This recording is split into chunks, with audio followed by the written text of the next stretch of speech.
salib-Mu kami dilayakkan. Biarlah Engkau memberi kepada kami hati seperti hati-Mu untuk saling mengampuni, mengasihi. Lebih dari itu, biarlah juga kami boleh melayani Tuhan. Sebentar kami mau mendengar firman-Mu. Kami percaya Tuhan, kami memerlukan firman-Mu sangat. Kami mohon biarlah firman-Mu menguatkan hati kami, menerangi hati kami. Berbicara Engkau Tuhan secara pribadi lewat pemberitaan firman buat tiap-tiap jemaat-Mu dalam pergumulan kami masing-masing. Sungguh Engkau Allah yang hebat, sungguh Engkau Allah yang ajaib. Kasih-Mu besar, melebihi semua persoalan dan pergumulan yang kami alami. Engkau Tuhan setia. Berkati kami dengan firman-Mu, urapi hamba-Mu. Pakai, biar nama-Mu dimuliakan. Dalam nama Tuhan Yesus, kami siap mendengar firman-Mu. Haleluya. Amin. Silakan duduk, Bapak Ibu. Shalom. Shalom. Tuhan, everybody have a seat down, please. Saudara-saudara terkasih, ada di sana 2 Korintus pasal yang ke-8 ayatnya yang kedua. Kita akan baca ayat ini. 2 Korintus pasalnya yang ke-8 ayatnya yang kedua. Sudah ada di sana, ya kita baca 1, 2, 3. Selagi dicobai dengan berat dalam berbagai penderitaan, sukacita mereka meluap. Dan meskipun mereka sangat miskin, namun mereka kaya dalam kemurahan. Satu hari ada seorang pensiunan, seorang pria pensiunan, usia dia 70. Di China rupanya pensiun itu mulai usia 70. Ini kisah lama ya, tahun 1980-an. Bapak itu bernama Bai Fangli, pensiunan di sebuah kota di China. Lalu dia hidup seorang diri, saudara-saudara, usianya 70 tahun waktu itu. Waktu dia pensiun, dia kembali ke desanya. Kaget dia. Dia melihat kok anak-anak di desanya pada di jam sekolah pada main. Padahal ini bukan hari libur. Kok pada main, pada ada di jalan-jalan, di sawah-sawah pada main. Lalu ditanya, kenapa anak-anak itu kok gak pada di sekolah? Dia heran karena dia sudah lama tinggal di kota. Waktu dia kembali, dia bilang, lalu dia tanya orang lain begitu. Dijawab sama orang di sekitarnya, mereka berkeliaran, main-main di sawah, di ladang, karena mereka nggak punya uang untuk sekolah. Sedih hatinya. Anak-anak nggak punya uang untuk sekolah, usianya 70 tahun. Lalu dia pikir, saya sudah pensiun dari kota, apa yang harus saya lakukan? Dia lihat ada beca. Beca di China itu agak beda. Kalau beca di Jakarta, penumpangnya di depan, supirnya di belakang, di goes. Tahu ya?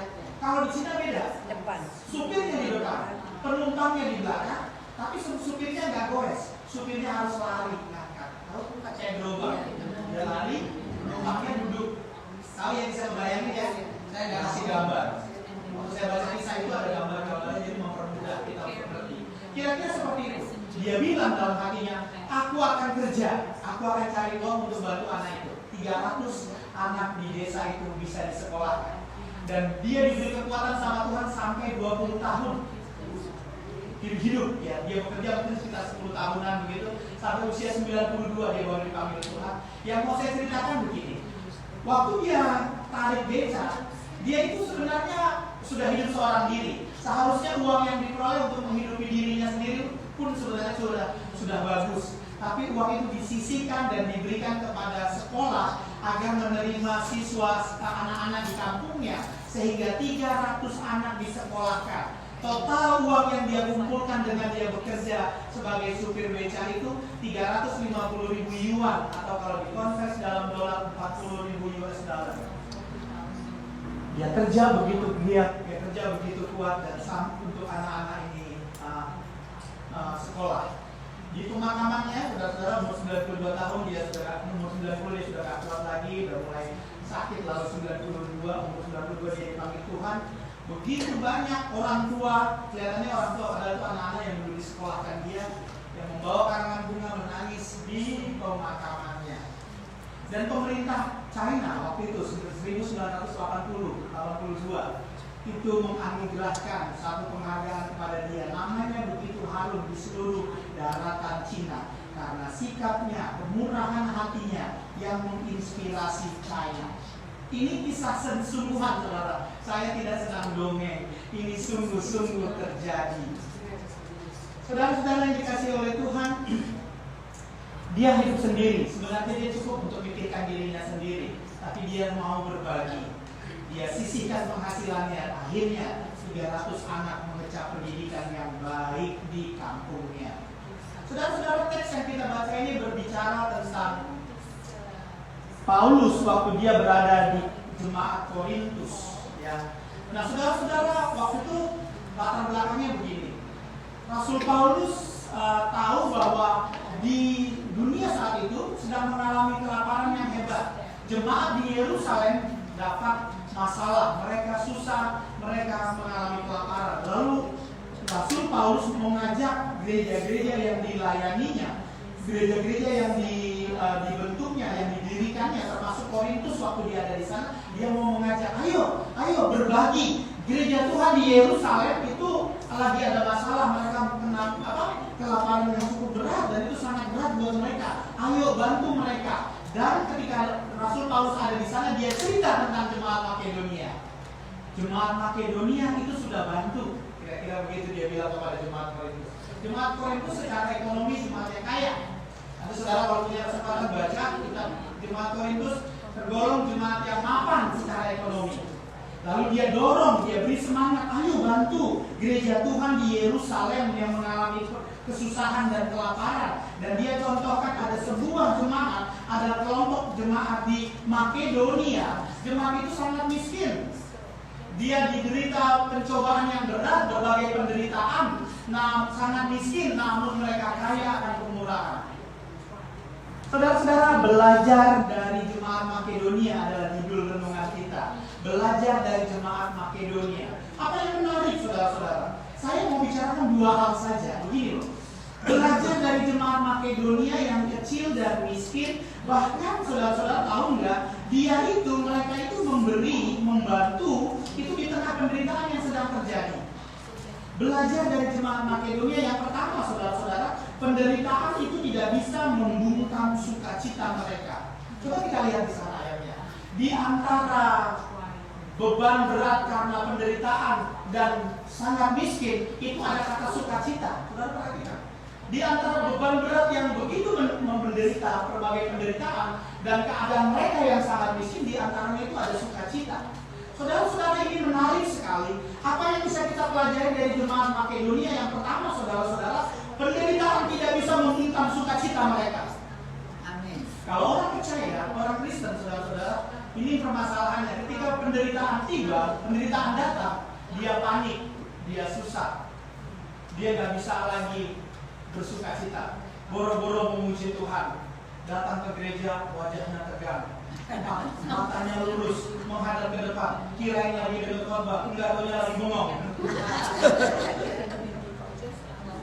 Karena kesusahan, karena penderitaan, seringkali orang nggak bisa bersyukur. Ini yang terjadi, dan ini terjadi sudah lama. Ini terjadi ketika persoalan datang, ketika kesusahan datang, orang kecenderungannya nggak bisa lagi bersukacita. Seolah-olah masalahnya begitu besar, seolah-olah nggak ada lagi harapan. Dia hanya dirinya yang paling menderita. Dia nggak bisa melihat bahwa kuasa Tuhan, kebaikan Tuhan lebih besar. Penderitaan membungkam sukacita orang Kristen. Ini sering terjadi. Apa yang perlu kita pelajari dari jemaat di Makedonia? Yang pertama, saudara-saudara, bahwa penderitaan tidak bisa membungkam sukacita. Saudara-saudara terkasih, kalau ini terjadi dalam dirimu, apakah persoalanmu membungkam sukacitamu? Adakah senyummu jadi hilang karena engkau ada masalah? Pak Pendeta, doakan mobil saya ditabrak orang. Yang nelpon sambil sukacita. Gimana keadaan tante? Gak apa-apa. Dia bilang gak apa-apa. Tapi ketika mobilnya dipakai, rupanya apanya itu transmissionnya dihantam sama besi yang ada di bawah itu mendorong gitu. Jadi dia bilang gak apa-apa, tapi ketika dia jalan itu mobil duduk-dudukan istilahnya. Tapi dia mengimani Tuhan. Aku tahu aku dapat celaka, aku tahu aku dapat susah, tapi gak harus membuat aku malu.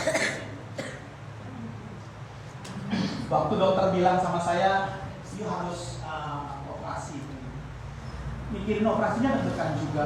Waktu masuk ruang operasi, saya lihatin orang-orang satu persatu, saya lihatin wajah, saya mau kenalin mereka. Kalau saya pergi ke surga akan saya lihat. Bukan begitu. Dia melihat saya kok kayaknya lama. Ada satu suster melihatkan saya kok lama, saya jadi agak GR juga ya bro. Ini suster kenapa melihatin saya agak lama? Saya sih udah punya anak juga dalam hati. Kalau dia ngomong ada serah dia kan. Maksud saya begini, dengar saudara-saudara. Ketika ada susah, kebanyakan orang Kristen itu menjadi panik. Dia lupa bahwa Tuhan yang berkuasa. Aduh, bagaimana ya, sudahlah, mau pergi-pergilah, mau mati-matilah. Yang bisa kita pelajari dari jemaat Makedonia yang pertama, saudara, penderitaan tidak bisa membungkam sukacitaku. Ini iman. Ini yang perlu kita pelajari. Engkau berjumpa dengan kesukaran, engkau berjumpa dengan masalah, tapi masalah dan kesukaran itu tidak harus membungkam sukacitamu. Kenapa? Karena Tuhan dahsyat. Ini yang mau saya beritahu sama saudara. Bukan nggak apa-apa. Jemaat Makedonia sadar, joy is based on God attributes, not our feeling. Saya mau bantu Isya karena saya nggak kasih catatan sama dia. Jadi sukacita itu harus berdasarkan kepada siapa itu Allah, bukan berdasarkan perasaanmu.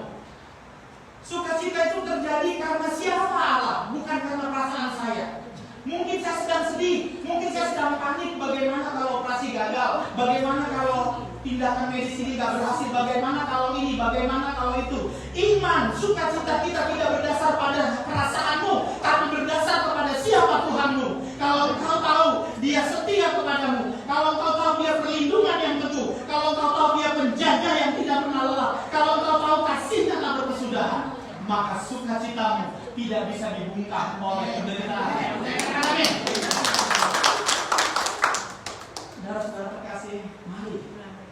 Satu hal yang pertama yang kita pelajari dari jemaat Makedonia, penderitaan tidak membungkam sukacitanya. Apa pergumulanmu pagi ini, saudara? Secara pribadi kita bawa banyak pergumulan. Kita bawa pergumulan, tapi janganlah penderitaan dan kesusahan itu membungkam sukacitamu, membuat engkau menjadi tawar hati. Tapi ingatlah bahwa sukacitamu dibangun karena pribadi Allah yang ajaib itu. Dia setia, Dia besar, Dia perlindungan, Dia pertolongan bagi kita. Satu hari, saudara-saudara, Martin Luther sedang sedih. Pergumulannya sangat berat. Padahal dia bapak gereja. Dialah yang memakukan dalil-dalil di gereja menentang gereja Roma waktu itu. Karena penderitaan yang sangat, mukanya muram, mukanya murung. Istrinya melihat itu sedih. Kenapa suamiku ini tokoh gereja, tapi dia sedang bergumul begitu rupa. Akhirnya istrinya punya akal. Dia pakai baju hitam. Semuanya sedang lengkap. Dan dia jalan-jalan di rumah begitu. Ke ruang tamu, ke dapur, ke belakang, pakai baju hitam. Si Martin Luther ini duduk-duduk di ruang kerjanya, agak risih juga melihat istrinya. Pakai baju itu berseliweran. Tahu berseliweran? Tahu berseliweran berbentayangan, bukan berbentayangan. Bolak-balik. Bukan mondar-mandir. Bukan bentayangan ya, mondar-mandir. Akhirnya dia kesal. Si Martin Luther ini kesal. Kamu ngapain sih bolak-balik? Suami istri kalau berantem kan, karena bisa Bapak Ibu pernah berantem nggak sih suami istri? Karena ya, ini nggak tahu ya. Jadi nggak tahu ya, cuma saya yang mengalami. Jadi waktu dia lewat-lewat si Martin Luther bilang, kamu ngapain sih lewat-lewat begitu? Lalu ngapain sih kamu pakai baju hitam-hitam? Emangnya kamu mau ngelawat orang mati? Iya. Emang siapa yang mati? Kata si Martin Luther. Tuhan mati. Tuhan, ngaco kamu. Mana bisa Tuhan mati? Iya, Tuhanmu mati. Caramu bersikap karena persoalanmu sepertinya Tuhanmu mati. Waktu dia ngomong itu sama istri dia kaget. Oh iya. Reaksiku terhadap persoalan membuat aku murung, membuat aku muram, nggak bersemangat, seolah-olah Tuhan itu mati. Dan dia berkata kepada Tuhan, Tuhan ampuni aku. Sikapku menunjukkan engkau itu seperti mati, nggak bisa menolong. Saudara, kalau kita sedih, kalau kita murung, kalau kita tertekan dengan persoalan kita, seolah-olah kita nggak percaya Dia itu mampu menolongmu. Seolah-olah kita curiga sama Dia. Dia Allah yang perkasa. Sebesar apapun persoalanmu, akulah Tuhan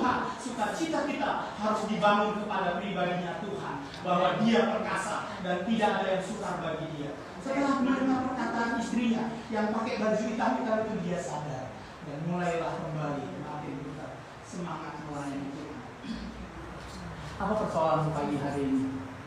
Jangan murung, jangan susah, jangan menderita, sebab Tuhanmu perkasa dan tidak ada yang sukar bagi dia. Sukacita itu harus timbul karena percaya kepada janji-janjinya Tuhan. Saudara, sukacita kita itu harus timbul karena kita percaya akan janji-janjinya Tuhan. Janji manusia terbatas. Janji manusia terbatas. Kita dulu ngomong sama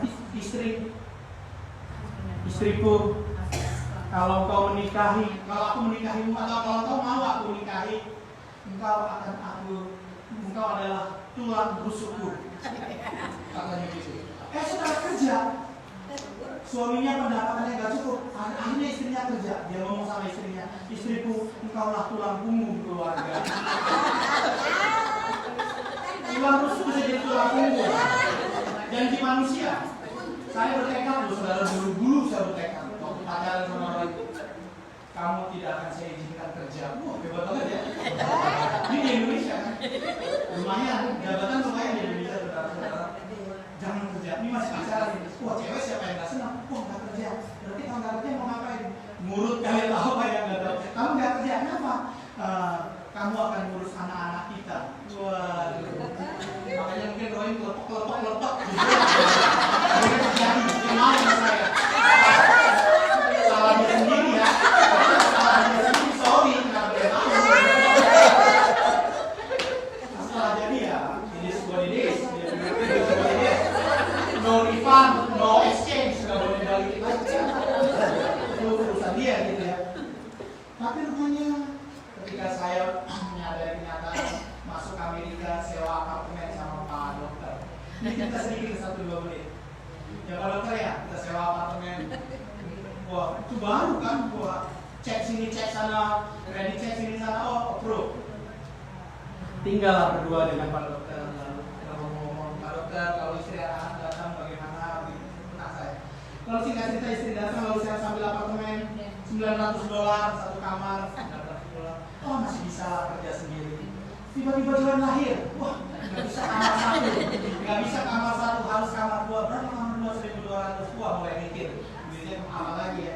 Lalu kerja, lalu mulai istri bilang, udah deh, kamu jangan terlalu gombal. Aku nggak boleh kerja, izinkan aku kerja. Akhirnya dia melamar si MA, kerja lagi, kerja. Maksud saya begini, saudara-saudara. Percaya sama janji Tuhan. Kadang-kadang janji manusia nggak bisa saya tepati. Saya belum bisa tepati janji saya sama istri saya untuk dia jangan kerja karena memang harus. Saya nggak cukup uangnya untuk membiayai bayar apartemen dan sebagainya, jadi harus bekerja. Saya manusia gagal. Dan saya bersyukur buat istri-istri yang mengerti yang bekerja. Tepuk tangan dulu lah buat ibu-ibu istri-istri yang bekerja. Jangan malu, bertangan.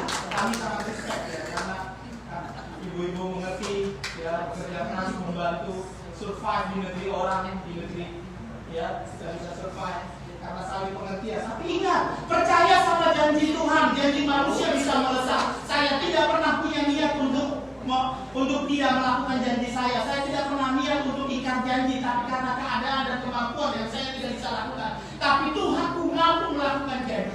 Amin. Saya sering gagal melakukan janji saya. Tapi Tuhanku tidak pernah gagal melakukan janji. Itu dia yang perlu kita tangkap. Saya jadi teringat seorang bapak gereja yang hidup tahun 69 sampai tahun 159 Masehi, yaitu Polikarpus. Pernah mungkin bapak gereja. Dia ditangkap karena imannya sama Yesus. Kaisar Romawi sangat benci sama kekristenan saat itu. Satu saja tawarannya, kalau kamu mau hidup sangkali Tuhan. Usianya 86 tahun saat itu.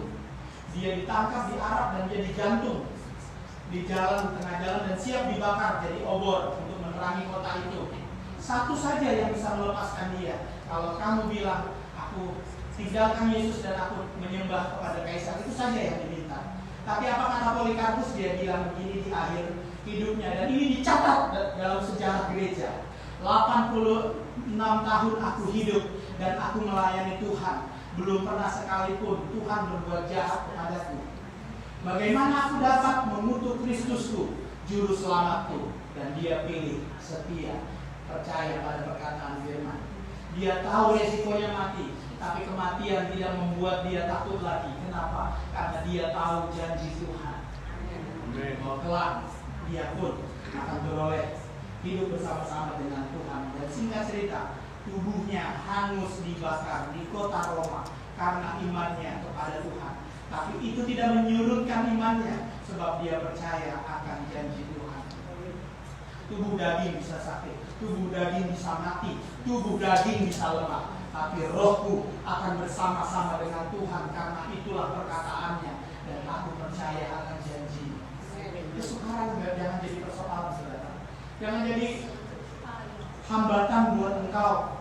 Mungkin doamu belum dikabulkan Tuhan, mungkin sakitmu belum sembuh, mungkin yang kau gumuli belum kau dapat. Jangan berhenti, karena Tuhan ajaib dan setia pada perkataan dan janji-janjinya. Terus percaya kepada firman Tuhan. Hal yang pertama yang bisa kita pelajari dari jemaat Makedonia, bahwa penderitaan tidak mampu membungkam sukacitanya. Kenapa saya kalau saya ibadah di depan, saya kenapa memuji Tuhan gitu, bersorak ikut bergerak, tepuk tangan, goyang-goyang angkat tangan? Bukan saya norak, bukan saya juga mau jadi pusat perhatian, bukan. Tapi saya mau menunjukkan kepada jemaat, saya juga mau memotivasi, mau mendorong jemaat, mari bersukacita sama Tuhan. Mari bersukacita sama Tuhan. Mungkin engkau datang dengan pergumulan, saya datang dengan pergumulan, tapi pergumulan saya tidak akan menghalangi sukacita saya di rumah Tuhan. Tidak akan mengurangi sukacita saya bersyukur kepada Dia. Kenapa? Karena hidup saya miliknya, dan hidup sukacita saya itu tergantung sama Dia. Dia Allah yang hebat, Dia Allah yang perkasa, masalah biasa. Harusnya kita berpikir seperti itu. Jadi mari bersukacita. Saya mau mengajak saudara-saudara, saya senang sekali tim pemuji.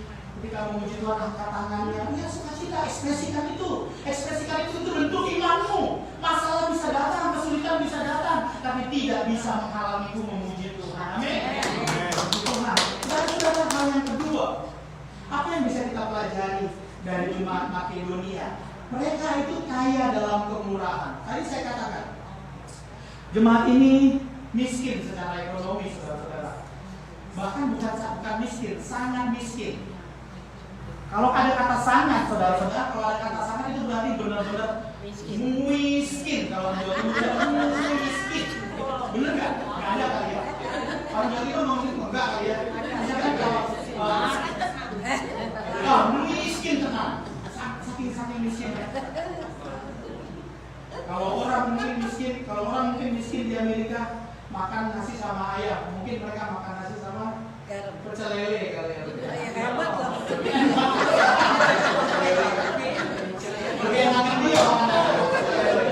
Satu hari saya menghadiri pesta Indonesia kawin dengan orang bangsa lain. Saya ikut yang pecel dengan budaya. Lalu kita makan, ya saudara tahu nggak makanannya?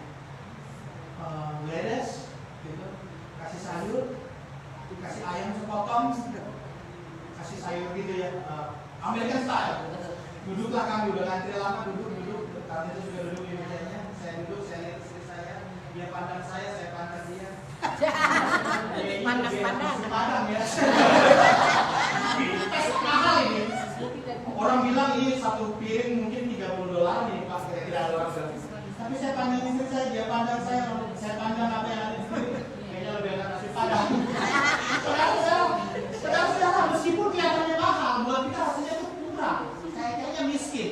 Lebih baik pas saya makan nasi sama ikan goreng dikasih colo-colo, atau makan papeda dengan kuah kuning.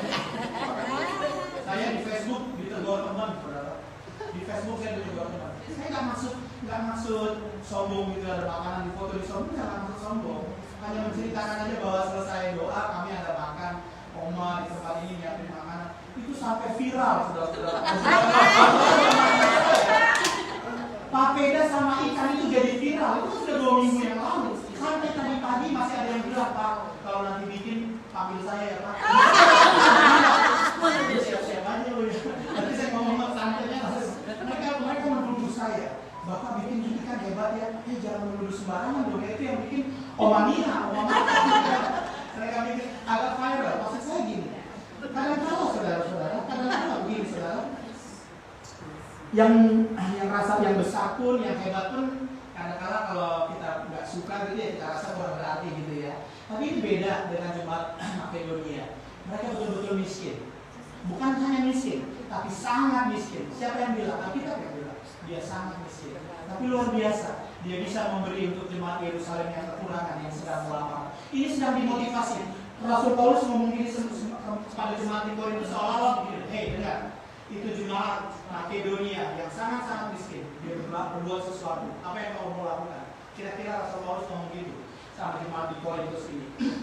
Apa yang kamu lakukan? Dia kaya, mereka kaya dalam kemurahan. Miskin materi, tapi kaya hati. Saudara-saudara, jemaat di Makedonia itu memberi lebih daripada kapasitasnya. Lebih dari kapasitasnya. Seharusnya dia bisa beri, katakanlah 2 gitu. Itu sudah sangat banyak untuk ukuran Makedonia. Seharusnya mungkin hanya 1 saja karena keadaannya. Markus 12 menceritakan begini. Markus pasal 12 ayat 41, 44 ada seorang janda dan orang kaya mempersembahkan uang di rumah Tuhan ini. Ya, janda itu mempersembahkan uang yang dia miliki, enggak banyak nilainya, sangat kecil menurut ukuran manusia, tapi Tuhan puji dia. Dan itulah yang berkenan di hati Tuhan katanya. Ketimbang seorang kaya yang memberi dengan jumlahnya yang besar, tapi rupanya secara kapasitas itu tidak pantas untuk dia beri. Kok bisa begitu Pak? Iya. Seseorang yang bergaji katakanlah 1.000, dia punya uang 2.000, katakanlah dia punya uang banyak, dia $100.000 gitu. Dia memberi $1.000, sebenarnya itu kelihatannya besar $1.000, tapi untuk kapasitasnya rupanya menjadi kecil. Jadi saya mau bicara begini loh, yang mau saya katakan begini.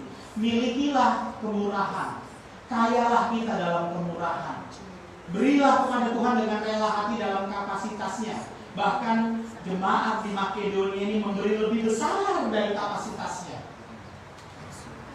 Mata manusia biasanya silau. Ini tantangan buat para pendeta. Kalau ada jemaat yang kaya, baik, suka sumbang, biasanya itu juga jadi perhubungan saya.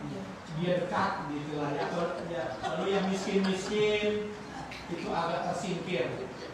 Kalau telepon, dari bapak itu buru-buru diangkat. Bagaimana? Tapi kalau dari, nanti dulu lah gue sibuk. Pengalaman pribadi kayaknya Pak Pendeta ini. Itu memacu saya, itu memacu saya untuk melihat, hey, kamu harus serius. Siapapun yang yang menghubungi kau, yang kaya-kaya ataupun yang apa, dia penting di mata Tuhan, dia sama berharganya. Saudara senang nggak kalau punya dibawa kayak gitu? Orang kaya sama orang miskin, zaman sekarang ini saya belum lakukan, saya sedang. Jangan belum di hati, sedang belum selesai. Jadi kalau telepon itu suka saya lihat, wah, ya gitu ya. Itu kan kecenderungan manusia penuh dengan masih dikuasai oleh daging. Saya belajar, siapapun dia kalau tidak sempat usahakan angkat teleponnya. Apa kabar atau bagaimana? Saudara, kaya akan kemurahan. Saya bersyukur sama Tuhan. Gereja kita baru mulai 1 tahun, tapi waktu saya sampaikan beban pekerjaan Tuhan yang diberikan oleh saudara kita seiman. Ada anak-anak Tuhan, ada anak sekolah pendeta di Indonesia, mahasiswa yang perlu bantuan, dan itu saya sharingkan. Saudara tahu nggak, kita bisa kirim 4 mahasiswa kita beasiswakan. Tepuk tangan boleh saudara-saudara. Saya bangga sama tempat ini. Kecil kita, belum besar. Keuangan kita pun belum. Saya cuma berpikir gini, saya sama Roin berdoa, Tuhan, ini ada hamba Tuhan, gereja Tuhan perlu, anak-anak Tuhan yang sekolah kita perlu dibantu. Tuhan kalau boleh, bisa 1 saja dari gereja kita. Itu doa kami hanya 1 sebenarnya, saya sama Roin. Kalau bisa kami bantu. Kami gak bisa banyak, paling tidak 1, tapi Tuhan kasih 4. Ini melebihi kapasitas kita, menurut saya. Tapi saya bersyukur sama Tuhan. Tuhanlah yang memberkati gerejanya. Tuhanlah yang memberkatimu ketika engkau terbeban dan dalam kemurahan memperhatikan orang-orang yang berkekurangan. Tuhanlah yang memberkati engkau. Ini melebihi sebenarnya dari kapasitas kita. Saya bukan mau sok-sokan, tidak, bukan itu. Tapi ketika beban ini saya sampaikan ke jemaat dan jemaat merespon, 4 mahasiswa 4 tahun ke depan. Berdoa saudara, umur kita panjang, kita akan melihat hamba-hamba Tuhan yang kita biayai dipakai Tuhan benar dalam pekerjaannya yang hebat. Berdoa ya kita bisa melihat apa yang akan Tuhan buat luar biasa. Ada pengkhotbah di Inggris di abad 19 bernama F.B. Meyer. Pengkhotbah ini cukup terkenal di Inggris. Dia punya sebuah quote bilang begini: orang kaya bagi dunia adalah mereka yang punya paling banyak, tapi bagi sorga mereka yang memberi lebih banyak. Itu orang kaya. Memberi bukan hal bisa atau tidak bisa, tapi mau atau tidak mau. Ini yang mendorong kita. Kalau kita tidak bisa beri banyak, kita beri sedikit sesuai dengan kemampuan kita. Kita harus punya hati yang punya kemurahan hati, itu maksud saya. Saudara-saudara, kita dibentuk, kita diberkati di gereja, dibimbing di gereja, bukan hanya supaya kita rajin berdoa, supaya kita rajin baca Alkitab, berbakti di gereja, terlibat pelayanan, tapi juga kita diminta Tuhan mengelola keuangan kita dengan bijaksana. Bagaimana ia bisa memberi kepada Tuhan dan memberi kepada sesamanya. Ini pun tujuan pemuritan. Saudara-saudara, gereja bertugas untuk hadir di tengah-tengah masyarakat sebagai wujud dari pengabdiannya kepada Allah. Gereja adalah wakil Allah yang harus terlibat dalam masalah-masalah kemanusiaan dan masalah-masalah sosial. Gereja tidak boleh menutup diri, karena untuk itulah gereja ada, supaya kasih Tuhan dinyatakan kepada dunia. Saya akan akhiri renungan ini dengan sebuah kisah. Saudara-saudara, ada seorang yang bernama Henry P. Crowell. Henry Crowell. Dia dijuluki taipan atau raja atau milioner di meja sarapan. Dia adalah milioner yang usahanya di bidang breakfast, makanan. Dia di Amerika ini. Dia punya kisah yang sangat unik dan menginspirasi. Masa kecilnya Henry ini kena penyakit tuberkulosa di TBC. Satu hari dia menghadiri sebuah KKR seorang pendeta di El Moody di Amerika ini, di El Moody. Waktu dia dengar KKR-nya itu dia tertantang, tapi dia sadar akan kondisi dirinya. Dia bilang begini sama Tuhan dalam respon doanya kepada Tuhan. Tuhan, mungkin aku gak bisa menjadi seorang pengkhotbah seperti di El Moody, tapi Tuhan, rasanya aku bisa jadi pengusaha deh. Tuhan, kalau aku jadi pengusaha, berkati aku, biar aku bisa memberkati pekerjaan. Itu perkataan Henry. Dan Tuhan dengar. Ohio, itu tempat dia tinggal. Dia membangun sebuah perusahaan yang bernama Quaker Mill. Dan Quaker itu yang merajai Amerika. Quaker Oatmeal, Quaker Mill itu yang merajai bahkan sampai ke seluruh dunia. Itu usahanya. Dari Ohio dia kembangkan usahanya. 40 tahun kemudian usahanya begitu merajai dunia.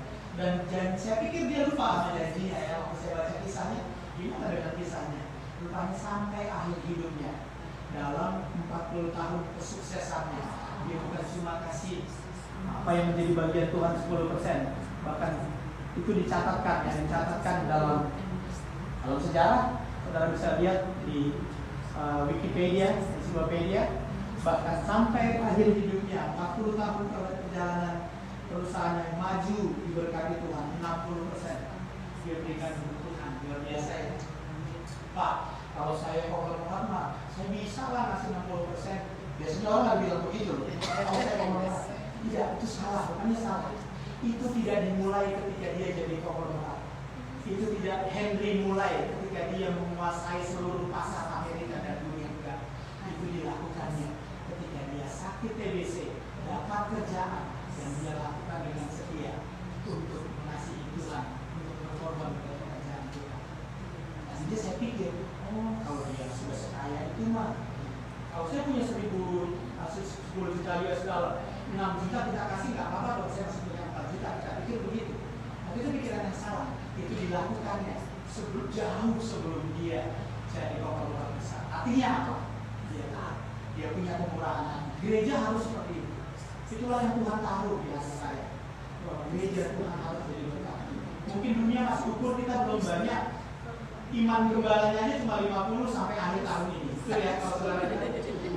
Mungkin ada sebagian yang meremehkan. Pendeta apalah itu berdoa cuma 50 jiwa. Gitu misalkan, ya nggak apa-apa. Itu yang Tuhan tahu. Kalau saudara mendukung visi ini, doakan. Kalau saudara sehati dengan saya, doakan. Tuhan kirim jiwa-jiwa. Sebab di luar sana banyak yang belum kenal Tuhan. 50 jiwa buat saya itu sudah yang luar biasa. Nanti tahun depan ya terserah Tuhan mau kasih visi seperti apa. Tapi saya mau mulai sesuatu. Bukan masalah kecil-kecilan, bukan. 50 jiwa juga ini sebenarnya membuat saya getar-getir. Karena nggak mudah untuk mendatangkan, nggak mudah untuk menobatkan orang, nggak mudah untuk bawa orang datang ke rumah Tuhan. Kalau bukan Tuhan yang menggerakkan, tidak mudah. Jadi masalahnya di mana? Saya pasrahkan ini sama Tuhan. Saya sampaikan visi ini kepada jemaat. Mari doakan. Karena tidak ada yang sukar bagi Tuhan. Kalau visi itu tidak membuat saya gemetar, saya takut jangan-jangan itu bukan visi dari Tuhan.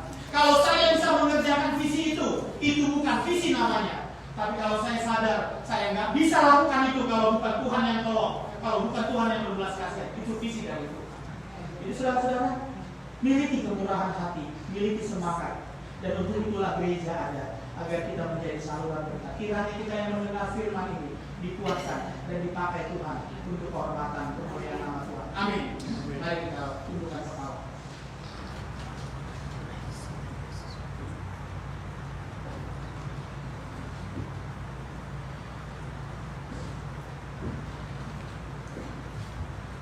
Kami tunduk di hadapan-Mu, terima kasih buat kemurahan dan kebaikan Tuhan.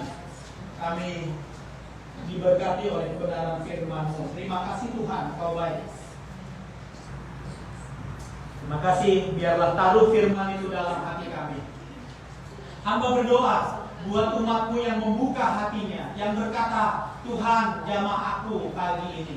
Aku merespon firman-Mu, jamah aku. Tuhan, mereka yang merespon firman-Mu, hamba doa. Mereka lemah, mereka terbatas, tapi Tuhan ajaib. Biarlah sukacita kami didasarkan kepada Tuhan yang hidup, yang ajaib.